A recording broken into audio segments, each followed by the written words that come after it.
प्रार्थना करेंगे। हमारे स्वर्गीय पिता, हम धन्यवाद करते हैं एक बार फिर जब आपने हमें सौभाग्य दिया है, जब हम आपके चरणों में आए हैं प्रभु, विनती करते हैं आपका वचन आप हमें खोल कर दें, आप हमें सिखाएं प्रभु, ताकि आपके वचन के सिद्धांतों को हम समझ सकें और इनके अनुसार हमारा जीवन हो सके। हमें सिंसियर और आज्ञाकारी होने के लिए आप सहायता करें प्रभु। हमारा जीवन इन दिनों में प्रभु आपके ग्रहण योग्य बने। आप सिखाएं, अगुवाई करें, रुकावट डालने वाली हर एक अंधकार की शक्ति को स्वर्ग और पृथ्वी का अधिकार पाई यीशु मसीह के नाम में आज्ञा देते हैं, एक एक जीवन से दूर हो जाएं। बाप, आपके हाथ में हम अपने जीवन सौंपते हैं। प्रार्थना हमारे उद्धार करता यीशु मसीह के नाम में मांगते हैं, आमीन आमीन। आइए हम परमेश्वर के वचन में जाएंगे। हम अगला विषय सीखेंगे। आज 9वां विषय हम सीखेंगे, परमेश्वर में कितने व्यक्ति हैं। परमेश्वर में कितने व्यक्ति हैं। How many persons are there in the Godhead. How many persons are there in the Godhead. परमेश्वर में कितने व्यक्ति हैं, उसके लिए हम पढ़ेंगे पहला यूहन्ना 5 अध्याय उसका 7 वचन हम पढ़ेंगे। पहला यूहन्ना 5 अध्याय उसका 7 वचन हम पढ़ेंगे। 1 जॉन चैप्टर 5 वर्स 7। और जो गवाही देता है वह आत्मा है, क्योंकि आत्मा सत्य है। नहीं, ये तो 6ठे वचन का हिस्सा है जो 7वें में लिखा है। हिंदी में वो वचन पूरा नहीं लिखा है, मुझे लगता है। ये 6ठे वचन का आखिरी हिस्सा है जो 7वें वचन में लिखा है। और 8वां क्या है? 8वां पढ़ो। गवाही देने वाले तीन हैं, आत्मा और पानी और लहू, और तीनों एक ही बात पर सहमत हैं। ये तो 8वां वचन। 7वां वचन फिर उधर नहीं लिखा है। 7वां वचन मैं इंग्लिश में पढ़ता हूँ, उधर लिखा, for there are 3 that bear record in heaven, the Father, the Word and the Holy Ghost, and these 3 are one। इधर लिखा हुआ, मैं हिंदी में उसको अनुवाद करता हूँ, क्योंकि स्वर्ग में गवाही देने वाले 3 हैं। क्योंकि स्वर्ग में गवाही देने वाले 3 हैं, अर्थात पिता और वचन और पवित्र आत्मा। और ये तीनों एक ही हैं। ये तीनों एक ही हैं। ये इसमें हिंदी की बाइबल में ये मुझे लगता है ये हट गया है, ये नहीं अनुवाद हो पाया है। ये वचन कितना कीमती है, कितना इम्पोर्टेंट है। 7 वचन, पहला यूहन्ना 5 का 7 वचन। क्योंकि स्वर्ग में गवाही देने वाले 3 हैं, धरती पर भी गवाही देने वाले 3 हैं। वो उधर लिखा 8वें वचन में लिखा है। वो कौन कौन है धरती पे गवाही देने वाले 3? आत्मा और पानी और लहू। आत्मा और पानी और लहू। जैसे धरती पर 3 जनों की गवाही है, आत्मा, पानी और लहू की गवाही है किसके विषय में? एक विश्वासी के विषय में। वैसे ही स्वर्ग में भी 3 हैं जो गवाही देते हैं। स्वर्ग में 3 कौन कौन गवाही देते हैं? पिता है, वचन है और पवित्र आत्मा है। और ये तीनों एक ही हैं, एक ही हैं। इस वचन से बिल्कुल साफ हो जाता है कि एकमात्र सच्चे और जीवित परमेश्वर ने अपने आप को 3 व्यक्तियों में प्रकट किया है, अर्थात पिता, पुत्र और पवित्र आत्मा। ये जो स्वर्ग में तीनों गवाही देते हैं, पिता है, वचन यानी यीशु मसीह है, यानी पुत्र, और पवित्र आत्मा है। इसलिए हम पिता परमेश्वर कहते हैं, पुत्र परमेश्वर भी कहते हैं और पवित्र आत्मा परमेश्वर भी कहते हैं। इसका अर्थ ये नहीं है कि 3 अलग अलग परमेश्वर हैं, या ये नहीं कि स्वर्ग में 3 अलग अलग सिंहासन हैं, बल्कि उधर इस वचन के लास्ट में लिखा है, दीज 3 आर वन। ये तीनों एक ही हैं। इसलिए परमेश्वर एक ही है और सिंहासन भी स्वर्ग में एक ही है। परमेश्वर के लिए हम व्यक्ति शब्द का इस्तेमाल करते हैं या व्यक्तित्व शब्द का इस्तेमाल करते हैं। वो समझने के लिए कि उसने पिता के रूप में, पुत्र के रूप में, पवित्र आत्मा के रूप में अपने आप को प्रकट किया है। वो तीनों व्यक्तित्वों को हम समझने के लिए उसको व्यक्ति या व्यक्तित्व कहकर हम बोलते हैं, लेकिन हमें समझने के लिए और कोई उदाहरण नहीं है, इसलिए हम व्यक्ति या व्यक्तित्व करके बोलते हैं।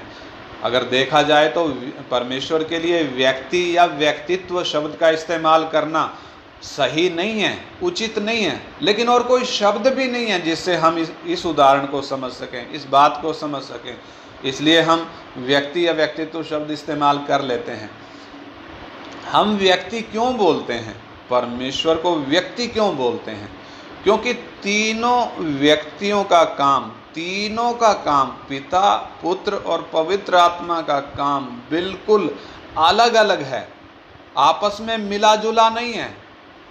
ये नहीं है कि पिता का काम पुत्र ने कर दिया, पुत्र का काम पवित्र आत्मा ने कर दिया, ऐसा नहीं है, बल्कि तीनों का ऑफिस बिल्कुल अलग अलग है। पिता जो काम करता है वो पुत्र नहीं करता, और पुत्र जो काम करता है वो पिता या पवित्र आत्मा नहीं करते, और पवित्र आत्मा जो काम कर रहा है वो पिता या पुत्र नहीं करते। यानी कि तीनों का काम बंटा हुआ है और अलग अलग है, इसलिए हम व्यक्ति कहकर पुकारते हैं। व्यक्ति शब्द उचित नहीं है परमेश्वर के लिए, लेकिन हम सीखने के लिए इस शब्द का इस्तेमाल करते हैं। जब हम स्वर्ग में जाएंगे उधर हमारी समझ और सही तरीके से हमें समझ में आ जाएगा, लेकिन अभी समझने के लिए हम व्यक्तित्व या व्यक्ति शब्द का इस्तेमाल करते हैं। तो हमें क्या मालूम पड़ता है, परमेश्वर में कितने व्यक्ति हैं? 3 व्यक्ति हैं। वचन साफ कहता है स्वर्ग में गवाही देने वाले 3 हैं, अर्थात पिता, वचन और पवित्र आत्मा, और ये तीनों एक ही हैं। इसलिए हम समझ सकते हैं परमेश्वर में, गॉड हेड में 3 पर्सन्स हैं, 3 व्यक्ति हैं। काम एक दूसरे का अलग अलग है, अलग अलग होने के कारण हम समझने के लिए 3 व्यक्ति या 3 व्यक्तित्व करके बोलते हैं। तो भी परमेश्वर 3 नहीं हैं, बल्कि एक ही परमेश्वर है, एक ही परमेश्वर है। जिस प्रकार एक ही मनुष्य, अगर हम उदाहरण के लिए देखें, एक ही मनुष्य अपने बेटे के लिए बाप हो सकता है, अपने भाई के लिए भाई, अपनी पत्नी के लिए पति हो सकता है, अपने माँ बाप के लिए बेटा हो सकता है। तो एक ही व्यक्ति है, लेकिन वो अलग अलग कैसे? वो पति भी है, वो भाई भी है, वो पुत्र भी है, वो बाप भी है। एक ही व्यक्ति है। भाई के साथ वो जैसे व्यवहार करता है वैसा वो अपनी पत्नी के साथ नहीं कर सकता। पत्नी के साथ जैसा व्यवहार करता है वो अपने बाप के साथ नहीं कर सकता। यानी व्यक्ति एक है, लेकिन अलग अलग व्यक्तियों से इसका संबंध अलग अलग है, व्यवहार अलग अलग है। ऐसे ही ये सही उदाहरण नहीं है समझने के लिए, परमेश्वर को समझने के लिए सही उदाहरण नहीं है, लेकिन हम इस उदाहरण को इसलिए बोल रहे हैं क्योंकि परमेश्वर को समझने के लिए और उदाहरण हमारे पास है नहीं। पर हमारी बुद्धि छोटी है, हमारी वोकेबलरी छोटी है, हमारा शब्दकोश, हमारा ज्ञान छोटा है, इसलिए हम इस तरीके से सीख रहे हैं। लेकिन वचन स्पष्ट कहता है परमेश्वर वो 3 अलग अलग व्यक्ति हैं, 3 अलग अलग रूपों में परमेश्वर ने अपने आप को प्रकट किया है, लेकिन बावजूद इसके वो परमेश्वर एक ही है। परमेश्वर पिता भी है, परमेश्वर पुत्र भी है, परमेश्वर पवित्र आत्मा भी है। हिंदू जैसे बोलते हैं वो वैसे त्रिमूर्ति नहीं है परमेश्वर, जैसे वो बोलते हैं कि क्या बोलते हैं, महेश विष्णु करके वो 3 जनों का नाम लेते हैं, लेकिन परमेश्वर त्रिमूर्ति नहीं है। उनके त्रिमूर्ति हैं, हमारे परमेश्वर त्रिमूर्ति नहीं है, बल्कि त्रिएक शब्द हम इस्तेमाल करते हैं उसके लिए। त्रिएक शब्द, त्रिएक का मतलब क्या है? एक परमेश्वर के 3 अलग अलग व्यक्ति। परमेश्वर एक ही है, लेकिन उसके 3 अलग अलग व्यक्ति हैं, 3 अलग अलग व्यक्तित्व हैं जिनमें परमेश्वर ने अपने आप को प्रकट किया है। मत्ती 28 अध्याय उसका 19 वचन हम पढ़ें। मत्ती 28 अध्याय उसका 19 वचन हम पढ़ें। Matthew chapter 28 verse 19।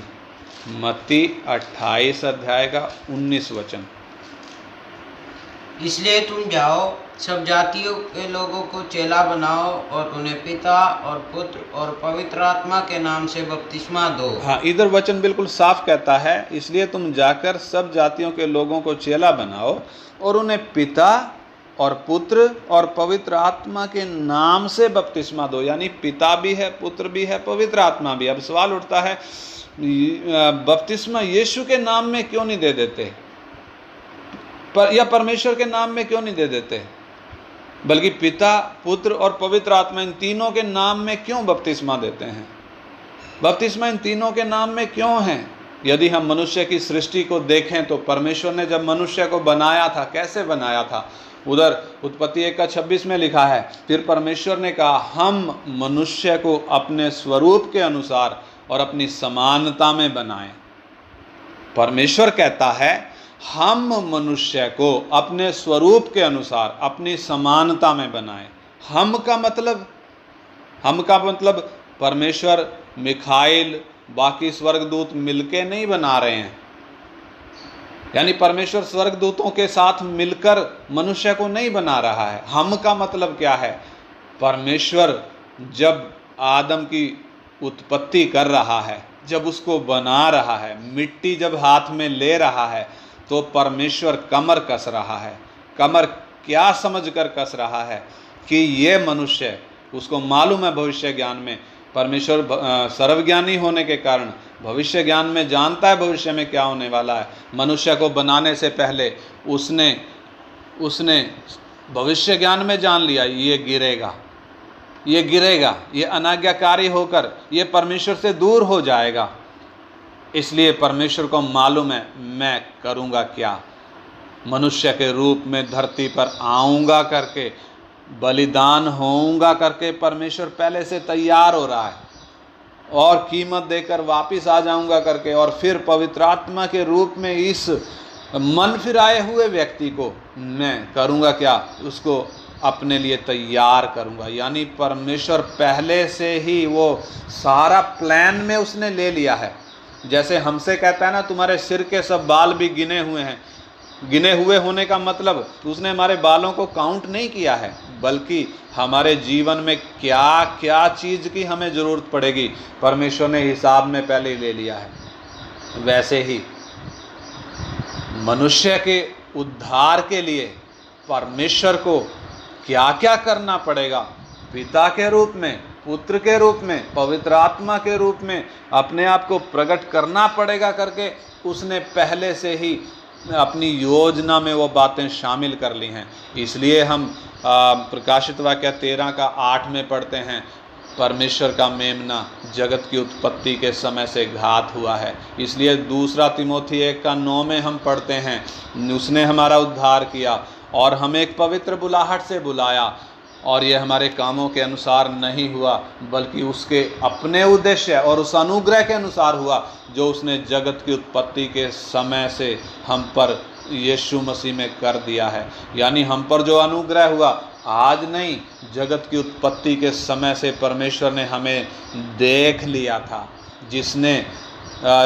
जिन्हें उसने पहले से जान लिया उन्हें बुलाया भी, उन्हें ठहराया भी। यानी परमेश्वर जगत की उत्पत्ति के समय से सारा प्लान पहले से कर लिया है।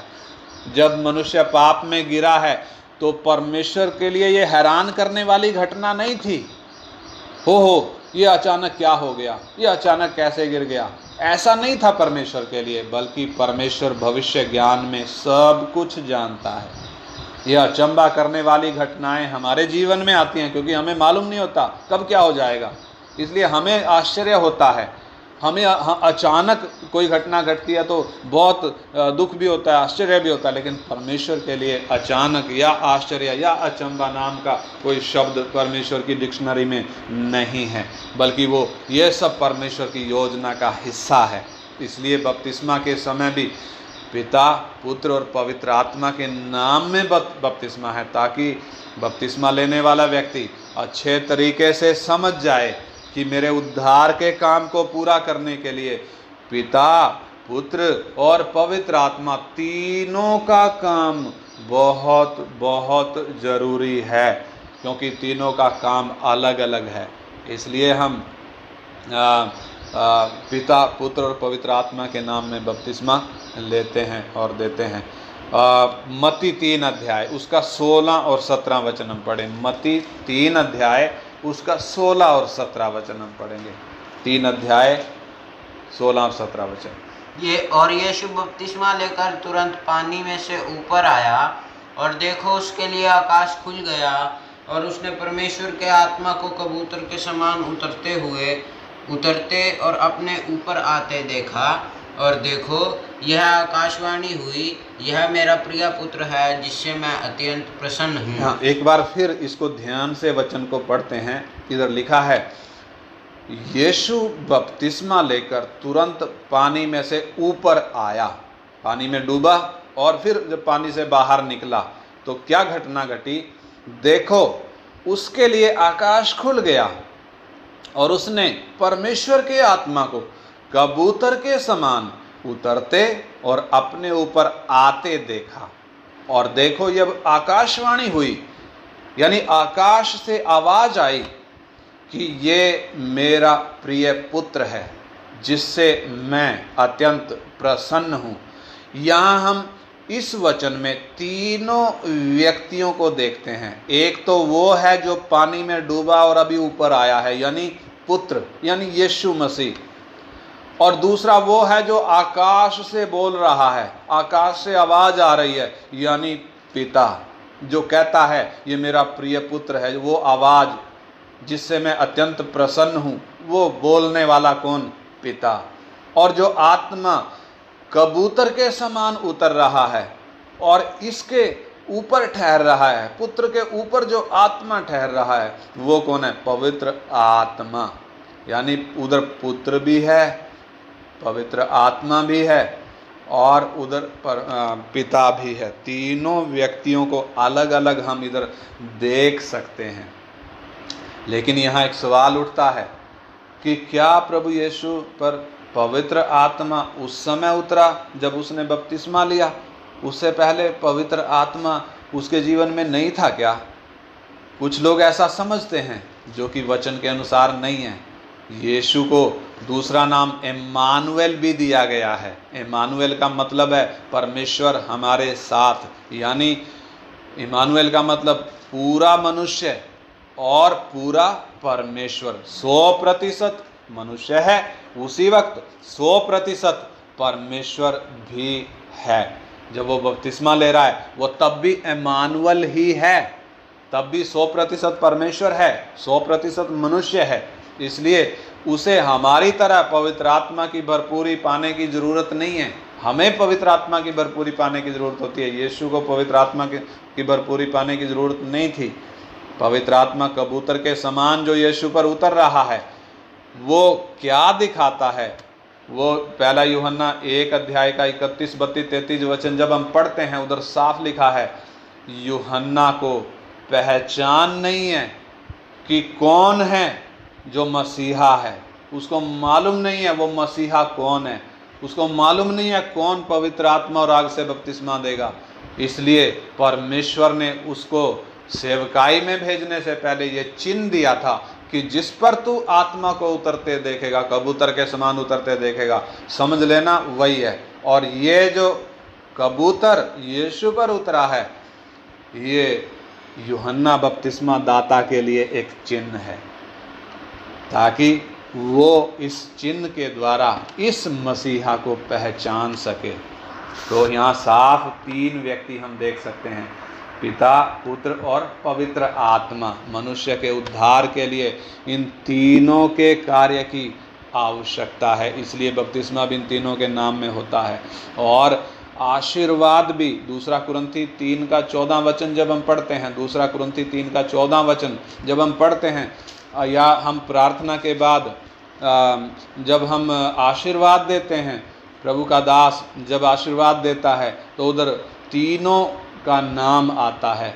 यानी हम जब आशीर्वाद देते हैं हम बोलते हैं पिता का प्रेम, पुत्र का अनुग्रह और पवित्र आत्मा की सहभागिता हम सब के साथ होती रहे। जब तक हमारा प्रभु नहीं आता है तब तक ये तीनों का प्रेम, अनुग्रह और संगति हमारे साथ होती रहे। ये बहुत ज़रूरी है। अगर ये ना हो या इनमें से कोई एक चीज़ ना हो तो फिर हमारा उद्धार पूरा नहीं हो पाएगा। इसलिए आशीर्वाद में उन तीनों का नाम है। पिता के द्वारा प्रेम है, पुत्र के द्वारा अनुग्रह है, पवित्र आत्मा के द्वारा संगति या सहभागिता है। लेकिन हम इस बात को भी अच्छी तरीके से समझ लें, जैसे हम लोग पिता पुत्र होते हैं, हम लोग जैसे पिता पुत्र होते हैं, पिता की उम्र ज़्यादा होती है, पुत्र की उम्र कम होती है। कारण क्या है? पिता का जन्म पहले हुआ होता है, पुत्र का जन्म बाद में होता है। इसलिए पिता बड़ा होता है, पुत्र छोटा होता है। यानी उम्र में दोनों बराबर नहीं होते। लेकिन परमेश्वर का जो व्यक्ति हैं, पिता, पुत्र और पवित्र आत्मा, ये छोटे या बड़े नहीं हैं। यानी उनका जो संबंध है, बिल्कुल ध्यान से आप सुने, उनका जो संबंध है वो उम्र के हिसाब से नहीं है। वो पिता पुत्र जो हैं वो उम्र के हिसाब से पिता पुत्र नहीं है। पुत्र पिता से छोटा नहीं है, बल्कि तीनों अनंतकालीन हैं। पिता भी, पुत्र भी, पवित्र आत्मा भी, तीनों अनंतकालीन हैं। बाद में कोई नहीं आया, जैसे हमारी तरह बाद में आते हैं, वो बाद में कोई नहीं आया। तीनों उम्र में अनंतकालीन है। यानी तीनों को कोई शुरुआत नहीं है। यानी वो जो पिता पुत्र हैं वो किस मामले में पिता पुत्र हैं? आयु के मामले में नहीं, उम्र के मामले में नहीं, बल्कि संबंध के मामले में। संबंध के मामले में उनको क्या बोला जाता है? पिता और पुत्र बोला जाता है। संबंध के मामले में पिता पुत्र हैं, उम्र के मामले में नहीं है। यानी छोटा बड़ा नहीं है, पिता बड़ा या पुत्र छोटा नहीं है, पवित्र आत्मा उससे छोटा नहीं है। इसलिए यीशु मसीह कहते हैं, यूहन्ना 10 का 30 पढ़ें, यूहन्ना 10 का 30, यूहन्ना रचित सुसमाचार 10 अध्याय उसका 30 वचन हम पढ़ें। उधर प्रभु यीशु मसीह क्या कहते हैं?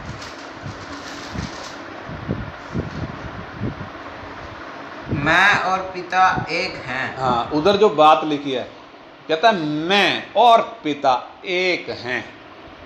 क्या हम ऐसा बोल सकते हैं? हम बाप बेटा ऐसा बोल सकते हैं? मैं और आशीष दो अलग अलग हैं, उम्र में भी फर्क है।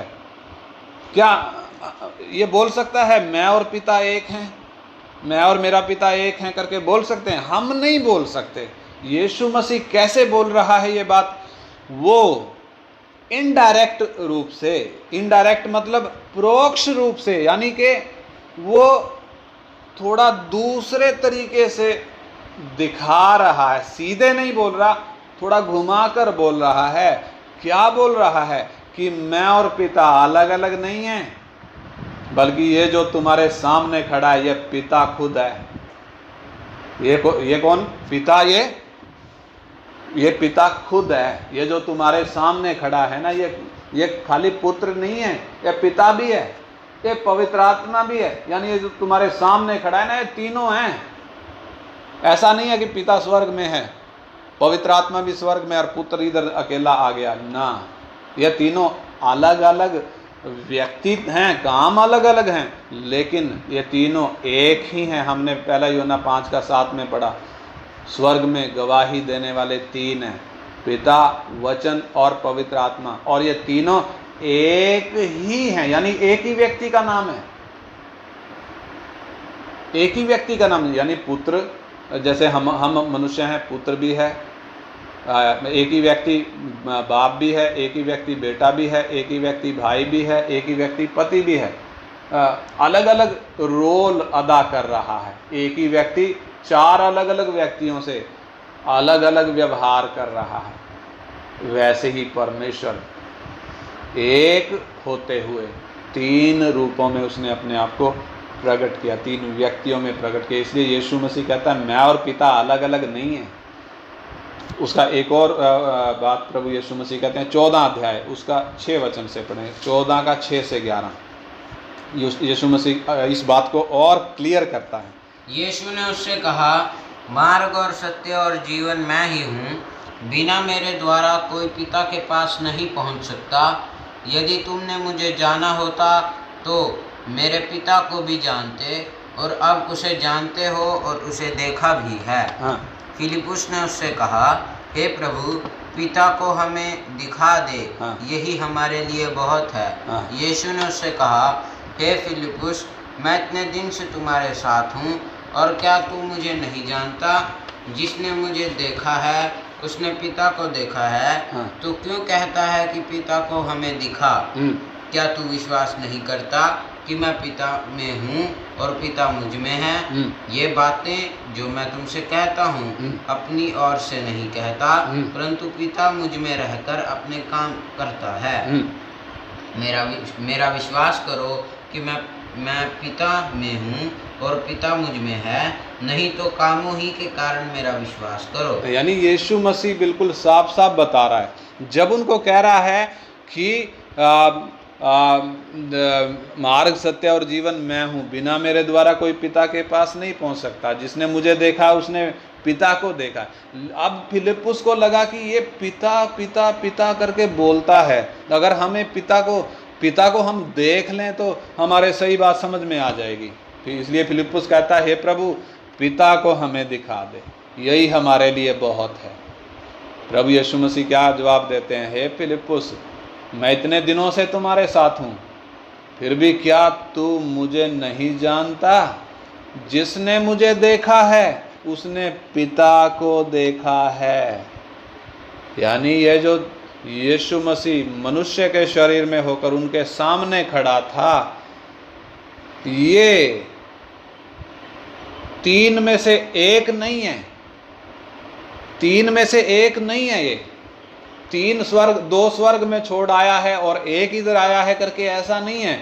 जिसने पुत्र को देखा है उसने पिता को भी देखा है, क्योंकि पुत्र और पिता अलग अलग नहीं है।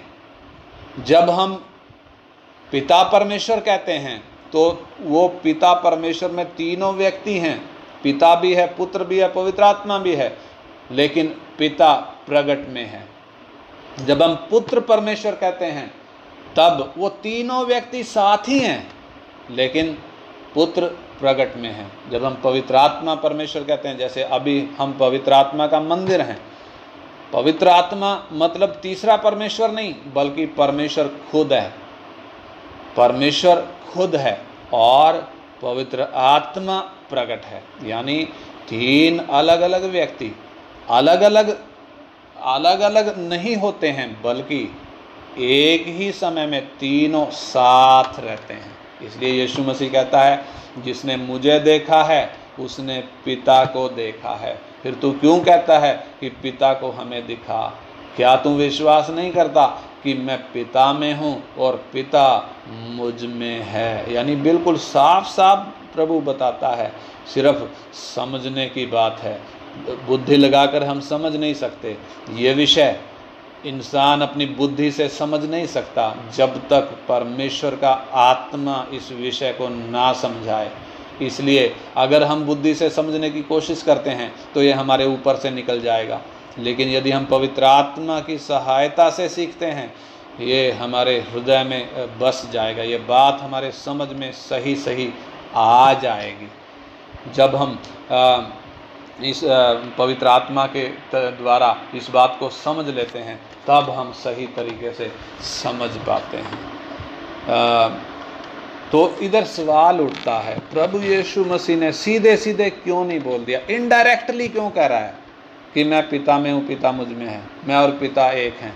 इनडायरेक्टली कह रहा है। वो सीधे ही बोल देता मैं परमेश्वर हूँ, बोल सकता था ना, एक ही बार बोल देता मैं परमेश्वर हूँ और मुझ पर विश्वास करोगे तो ठीक है, नहीं तो नाश हो जाओगे, ऐसा बोल सकता था। क्यों ऐसा नहीं बोला?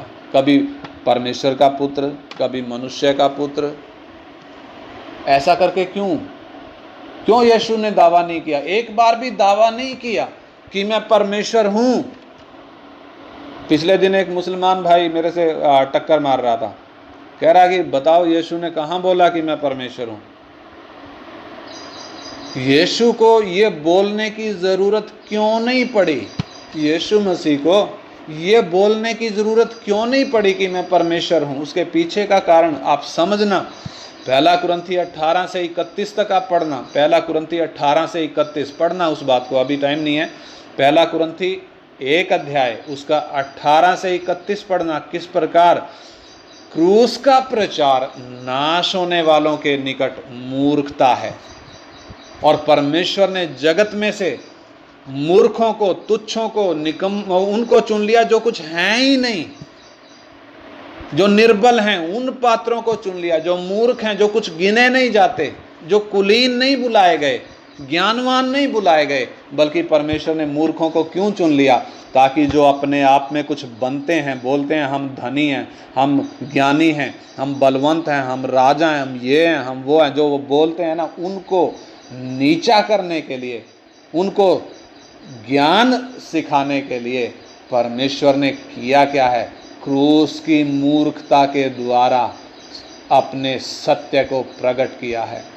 यानी यहूदी भी चिन्ह मांगता है, यूनानी यानी अन्य जाति भी चिन्ह मांगता है, लेकिन परमेश्वर ने चिन्ह नहीं दिया। उसको जब पूछा गया कोई चिन्ह हमें दिखा, वो कहता है योना भविष्यवक्ता के अलावा और कोई चिन्ह तुम्हें दिया नहीं जाएगा।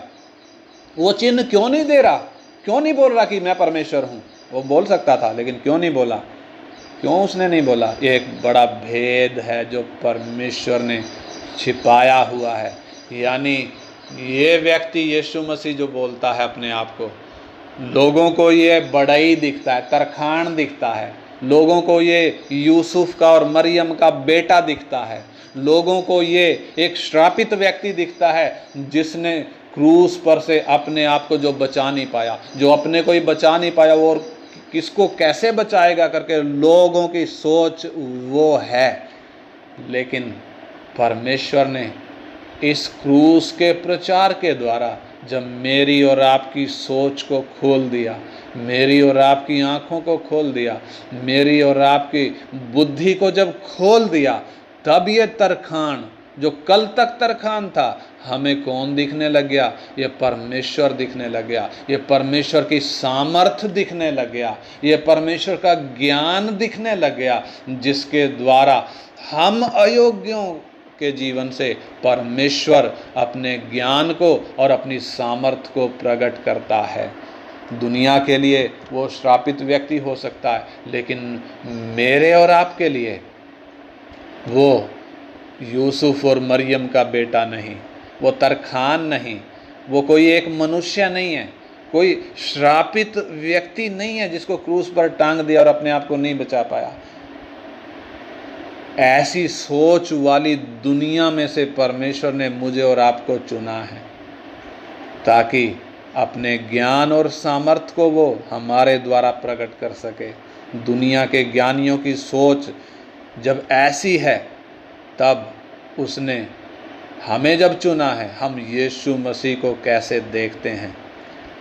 वो परमेश्वर की सामर्थ किन के लिए है?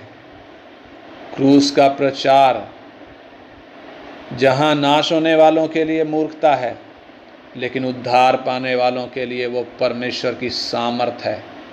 किन के लिए वो परमेश्वर की सामर्थ है? उन्हीं के लिए जो उसे अपना प्रभु और उद्धार करता और परमेश्वर के रूप में देखते हैं और स्वीकार करते हैं। उनके लिए वो परमेश्वर है, और सच में वो परमेश्वर है। वो परमेश्वर का छोटा रूप नहीं है। मुसलमान अक्सर बोलते हैं कि अगर यीशु खुदा का बेटा है तो खुदा की पत्नी कौन है, ये भी बता दो। वो ऐसा क्यों बोलते हैं? क्योंकि अपनी बुद्धि से इस विषय को समझने की कोशिश करते हैं। हम अपनी बुद्धि से इसको समझ नहीं सकते।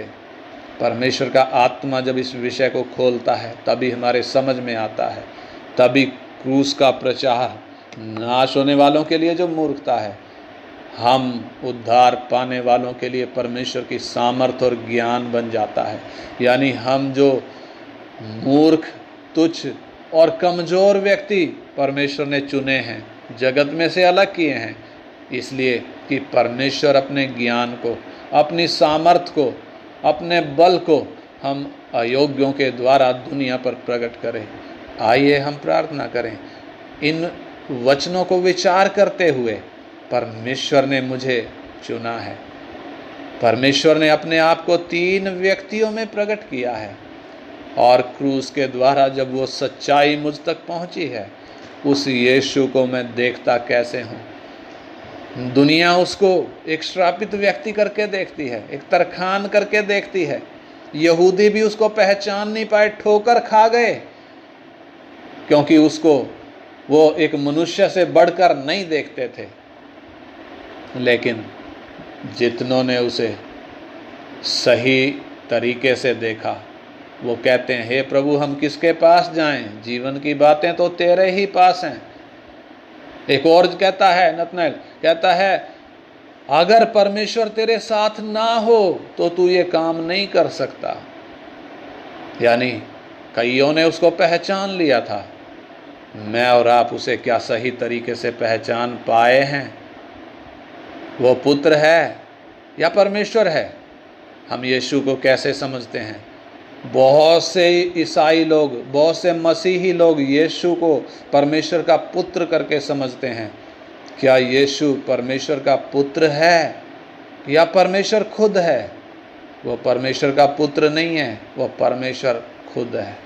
इसलिए आइए हम प्रार्थना करें।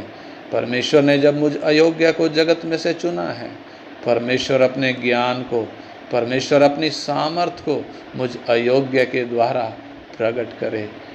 मेरे आसपास के लोग जो परमेश्वर को जानते नहीं हैं, मेरे द्वारा वह परमेश्वर को जाने। आइए हम प्रार्थना करें। हमारे स्वर्गीय पिता, हम धन्यवाद करते हैं एक बार फिर सुबह के पहर में आपके चरणों में आने का आपने मौका दिया। आपने प्रभु एक और विषय हमें समझाया है, परमेश्वर में कितने व्यक्ति हैं। वो बात सीखने के लिए आपने हमारी मदद करी है। जब हम यीशु मसीह को देखते हैं, वो परमेश्वर का पुत्र नहीं है, बल्कि वो परमेश्वर खुद है। प्रभु, इन विषयों को और गहराई से समझने के लिए पवित्र आत्मा के द्वारा हमारी सहायता कर, क्योंकि वचन का कोई भी हिस्सा, कोई भी आयत हम अपनी बुद्धि से समझ नहीं सकते। आपसे विनती करते हैं पिता, आपका आत्मा इन दिनों में वचन की गहरी बातों को हमें खोल कर दे, और ये जो आपने खोल कर दिया है प्रभु, इसको अपने हृदय में रखने के लिए हमारी सहायता कर, ताकि हमारा चाल चलन इस धरती पर आपके वचन के अनुरूप हो सके। बाप, आपका नाम हमारे जीवनों के द्वारा महिमा पाए। आप बढ़ें और हम घटें। धन्यवाद करते, आपने हमारी प्रार्थना को सुन लिया है।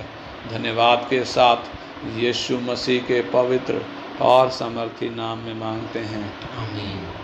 आमीन।